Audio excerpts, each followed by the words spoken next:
Kinausap nila Lynette si Bogs ng mahinahon, nakiusap na makuha nila ang cellphone kahit bayaran na lang ito.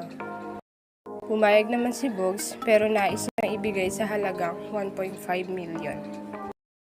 Bilang kasintahan din ni Dr. Benitez si Lynette, ikinuwento niya dito na mahalagang nakalagay na ebidensya doon sa lumang phone ni RJ, kaya nais din nilang makuha ito.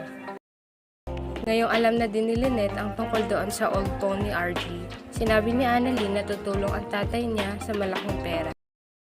Dala na din ni RJ ang perang nais ni Bogs na 1.5 million. Sinabi niya makangalaban ito sa kanila Zoe at Moira, pero ang nais niya lang talaga ay may laman ang totoo. Kinausap din ni Bogs si Moira sa pinagkasunduan nilang pera. Sinabi ni Moira na dala niya na ang pera.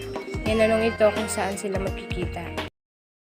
Si Zoe muling nakausap ang tunay niyang tatay na si Dr. Benitez, pero mariing tinanong siya nito tungkol sa old phone ni RJ na kung ano ang laman nito. Lumating na si Moira sa pinag-usapang lugar nila ni Bogs. Nakasuot ng dress, naka-wig at naka-shade ito, para lang walang makakilala sa kanya. Si RJ naman nakiusap kay Lynette na tulungan siya para sa ikakatahimik na lahat. Kaya naman si Lynette na ang nakipagkita kay Bogs, dala din ang perang hinihingi ni Bogs.